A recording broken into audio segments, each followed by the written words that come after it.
Hi guys, it's Tech Guy here with another video. This video is me talking about Apple's event on March 9th, 2015 and what I am expecting from it. So let's get into it.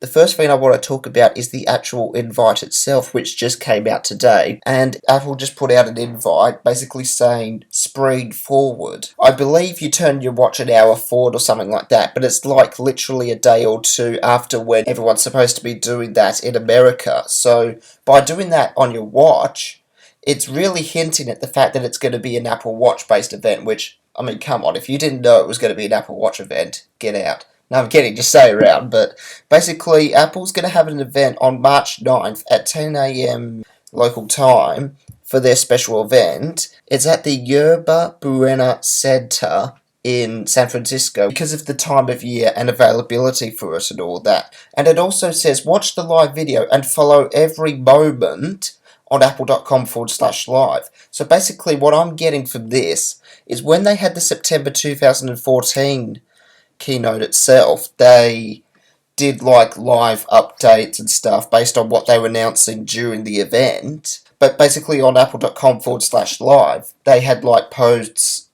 and photos and hashtags and stuff like that all coming up there. So I expect the same thing to basically happen at this event as well, probably because I would imagine they're going to be announcing more than just the Apple Watch based off just that tagline itself. What else are they going to announce? Nobody knows. Time will tell, obviously. But I've got a few ideas what they could potentially be announcing. So let's go through what I'm expecting. The first thing is obviously updates. So Tim Cook will most likely start the keynote, as he always does, with announcements, most likely about Apple Pay in terms of it expanded into like Europe, iOS and OS 10 software update, because there's OS 10 10.3, I believe, is the next software update that's meant to be coming out for the Mac, and 8.2 is the next thing that's meant to be coming out for iOS itself. So he may briefly mention those in terms of software updates and when they might be coming out, or they may just announce them in a separate press release afterwards or something like that. How iOS is expanded in the enterprise market, because I just read an article about that today saying that iOS has about 75% of the enterprise market, and also he may announce that iWork for iCloud is free to anyone who does not even own an Apple device. And yes, this already exists, but he may use the keynote and all that to sort of upsell the fact that they are doing this and get it out there to the people that don't know that this feature actually exists. And also updates for Apple retail stores and stuff like that. So the first thing that is on everyone's mind, obviously, is the Apple Watch. And the easiest way for me to say it is, we know quite a fair bit about the Apple Watch already, but there's quite a lot, as you can probably see on the slides at the moment, as in what hasn't been announced, and they're more like questions that everybody is asking that will hopefully get answered during this keynote, and these are the ones that I'm expecting to be answered. How long will the battery last? Hopefully you will get more than a day out of it, even though Tim Cook says that he charges his every night. I'd imagine you'll probably get just over a day's usage, but to be sure, you've got to charge it every night or something like that, or at least for the first generation. How much does each strap cost? How much is the Apple Watch, that is the metal one, not the Apple Watch Sports Edition? And how much is the Apple Watch Edition, which is the 18-karat gold one? If I had to make a guess, I would say just under $5,000, obviously detracted as though it's not a $5,000 watch, it's a $4,999 watch, but it's still far too expensive. Do you get to select a band to come with the watch, or does it come with a default option to get you started? So like with the Apple Watch Sports Edition, would it just come with like a black or a white strap, and then if you want a different colour you have to pay separately for it in order to get that strap, whether it be $20, $30 or how much it costs, and how much each of those straps will cost, obviously. Is it water resistant or even waterproof? So Tim Cook said that he wears his watch in the shower and that, and it's all fine. So presumably there's some form of water resistance like a regular watch, so it's obviously designed so you can wear it all the time because it's a sealed unit, including down to how you charge it and all that.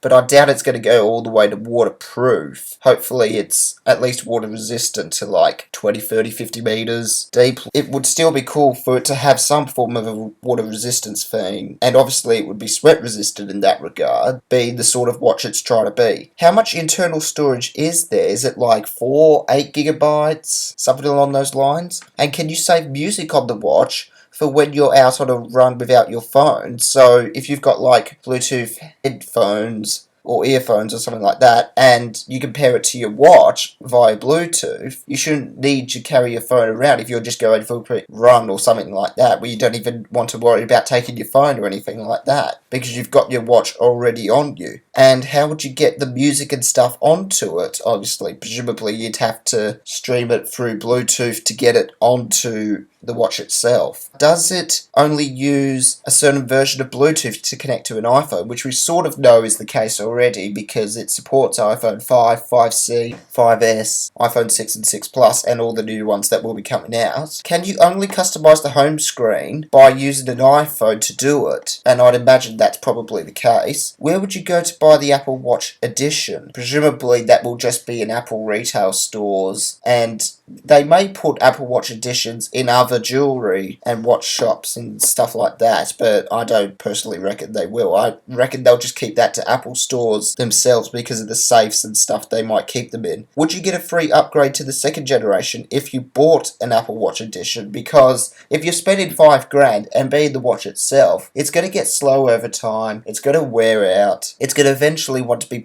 replaced in 2-3 years time. If you're spending $5,000, you don't want to have to be spending $5,000 every 2-3 years just to get a gold coloured Apple Watch. Surely they would create some sort of incentive for those people where if you get it, you get a free upgrade to the second generation or something like that, but they need time in order to update it, or you do a direct swap or something. They'll figure it out. Will the apps only ever stream from an iPhone, or can standalone applications for the watch be released, and when will that happen? I believe from what I've heard it may be later 2015 based off rumours and that. So will we get more information about this at WWDC 2015? Most likely, because that's where they'll probably want to get the developers to make all the standalone apps and that, so then they have enough of them for when it releases. And more importantly, how many apps are there going to be for when the Apple Watch is initially released? As far as I know, there's going to be around 100,000 Apple Watch apps available at launch. When is the release date for the Apple Watches? And as far as we've heard, it's most likely to be early April, so that may be why they're doing the event now and trying to build up more hype for it, especially for the Apple Watch Edition because of its price. When will software update be released to support the Apple Watch? Because you need that software in order to pair your phone to the watch itself, so then you can stream stuff between it, obviously your music, and you can have all the functions like rearranging the icons on your home screen and all of that. And will it be on launch day or a week before or so? Obviously to stop servers struggling. Like whenever they release a major version of iOS, so like 5, 6, 7, 8, and presumably 9 when that comes out, the servers always struggle to get the software out to everyone, so why don't they release it, if they can, about a week or two beforehand, or even just after this event, ready for people to update their software, so then by the time everyone gets the watch, it's one less thing you need to worry about. That would be clever thinking if they went down that route. And also, will any Apple Watch, especially the Edition, be limited in terms of availability? So like, are they making a lot of the sports one because it's the cheapest? Are they going to make the steel because they'll think, well, it's the mid-range one that's probably going to be most popular? And are they going to make very few of the 18 karat gold watch because it's 18 karat gold and the expense of it and all of that? And would you need to like pay ahead and then they manufacture it, ship it out to the store, and then you go in and collect it, or something like that? I guess time will tell for all of it. So they're basically all the questions that I have on my mind, and that was the easiest way for me to sum up what I'm hoping to see announced for the Apple Watch when it comes to the March 9th keynote. So that's all for Apple Watch, but the biggest question besides talking about the Apple Watch is what else would they announce? So possibly they could announce the iPad Plus, which most people call it the iPad Pro, but I think iPad Plus seems more of an appropriate name. It's most likely not to happen, I reckon, as they will want to put all of their attention on the Apple Watch itself. They're going to be releasing an iPad mid-cycle for the current range of iPads, because you had the iPad Air 2 and the iPad Mini 3 come out in October 2014, and if you bring out this iPad now, it's going to be like when the iPad 4th generation came out and the iPad Mini original came out halfway through what was going to be the iPad 3's cycle. But if it does end up getting announced, expect a 12.9-inch Retina display, either the A8X or the A9X processor, at least 32GB minimum storage, especially if you're going for a product like this, cellular and Wi-Fi only options, possibly 4 speakers to surround it, so it's one in each corner, Touch ID, because that's what they're doing at the moment, and similar software look, just like an extra row of icons, like the image in the bottom right corner. So that's what I'm expecting for an iPad Plus, but I'm probably likely to say it will definitely not happen at this event, but that's just me. I can be proven wrong, and I like to be proven wrong. I like to be surprised. But if I had to say whether or not it would come out or not, I'm going to say it won't. The next thing I want to talk about is the MacBook Air Retina. So it is possible this could be announced. The hint that in the invite itself, it had a similar colour scheme and all that, in terms of the green, the blue, and I guess you could say a bit of white and all that, similar to what the desktop wallpaper was in OS X Mavericks. So that could be a massive hint in terms of they're going to be doing Mac updates in terms of hardware and stuff, as well as the Apple Watch. The green is sort of a spring colour and all that, so I guess that would all make sense. And if the MacBook Air Retina does get announced, expect the following sort of specs, or something around this idea.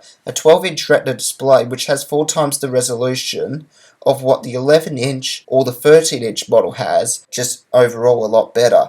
Intel Broadwell processors, because that's the next generation after Haswell, that's meant to be coming out. A fanless design like an iPad in terms of it doesn't generate much heat. USB Type-C port, because that's been heavily rumoured as the new standard. Also, the battery life is probably going to be shortened due to the fact that the Retina display, and also expect an outrageous price, and I really mean that, because of these displays compared to non-Retina MacBook Airs, because everyone wants a MacBook Air Retina, but they don't want to pay more than what the MacBook Airs currently are. But you're definitely going to have to pay more for it, I can tell you that now. So that's it for the MacBook Air Retina. The next thing I want to talk about is an iTunes streaming service, which has been heavily rumoured recently. So Apple's new streaming service, which could either be curated based off what Beats Music used to be before it was acquired and taken down and all that, or it could be more of an on-demand streaming service like Spotify, which is what people more likely want. So expect the monthly cost to be around $7 to $8 based off rumours and that. They wanted to get it as cheap as $5, but definitely down from $10 as what Spotify charges and all that. But I reckon around the $7 to $8 mark is roughly what they're probably going to aim for. Expect an iOS 8.3 software update to include all of this in it at launch when the service goes live, and the next version of iTunes with this all integrated.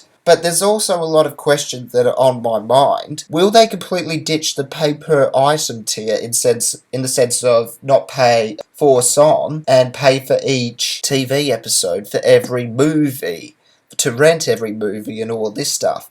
And will this be just for music, or will it be for music, movies, TV shows? In that sense, if it's for all of that, it could be more of a complete package in terms of the route they want to go down with the Apple TV. And obviously they would have to push out an update for that as well. Or would they keep the pay-per-item tier to support its streaming service to encourage people to pay so much a month instead of paying per item to increase sales that way and get more people on the streaming bandwagon? Will it be cross-platform with Android? And that's a very big question, because to give you another perspective, iTunes in terms of on the desktop is also available on Windows. So why not have a separate Android application just for iTunes streaming. Obviously, you're not going to put the Apple App Store or anything like that on Android, so they're definitely not going to do that. But I reckon that they probably have an Android application just for iTunes streaming. And will you have to pay more to download songs to listen to them offline? And I really hope you don't. Will iTunes Radio be replaced with this? Or will it complement it in the sense of, you can have this on, have iTunes Radio still, but we encourage you to use the streaming service because we believe this is the better one because we've spent so much longer to develop it. Also, we have no idea what it could be called. It could be iTunes Streaming, it could be Apple Stream, Apple Music, or it may not have a name at all. It could just be called a streaming service, but be like a whole redesign of how they charge you and all that, because it's not like Apple Pay or a new service. It's a new service that's trying to take over one that already exists. So it may not even have a new name. But if it does have a name, I'd imagine it'd be like Apple Stream, Apple Music, something like that. But even those don't really make much sense. So hopefully they thought this through a lot. Now the final thing I want to talk about is the iCar. This will definitely not be announced. I can guarantee you that now. This will definitely not be announced. I just wanted to give you my opinion on this based on the recent rumours and all that, because it's been so popular in the media in the past few weeks. If Apple can do to the car industry what they did to the music, smartphone and tablet industries, and I guess you could say to the computer industry in that as well, they will definitely succeed. We obviously have no idea if they are building an actual car or components for a car to sell to other car manufacturers, or if they're doing like a whole new dashboard instead of their CarPlay or something like that. I would not expect an announcement on this for at least 3 to 4 years, because if you take this into perspective, that the Apple Watch took about 3 years to make, because when the late Steve Jobs passed away in October 2011, Tim Cook, I believe, said that yes, we'll start working on a watch as our next big project and make that the first major new piece of hardware that will come out from the company and all that since the Tim Cook era started. But that took them about 3 years to develop it, from when they initially said they started, based off what Tim Cook said, all the way up to when they first unveiled it. And being a car, it's going to take a lot longer than 3 years, but maybe they'll announce a really early model in 3-4 years but not release it for another year or two or whatever. But the question on everyone's lip is that if an actual car is released, will it have windows? Well, obviously it's not going to be like that car up the top there, in the sense of there's no windscreen on the side. It's going to have glass windows and that on it. It's just a funny tech joke. So overall, I am definitely interested in this space, but I don't know if I'd be sold on buying an Apple branded car purely off the fact that they are new to this area and other manufacturers have been doing this for decades in terms of developing a car and all that. Even the former CEO of General Motors in America came out and said that Apple's got no idea what they're getting into, but then again, I believe someone else said that way back in terms of you've got no idea what you're going to get into with the mobile phone industry and all that. And then that worked out for the better. So maybe they're going to do the same for the car. And if they definitely bring out a car and succeed with it, they will definitely be a $1 trillion company, because they're 3/4 of the way there now in terms of their share prices. I definitely reckon at the rate they're going, they could be the first ever $1 trillion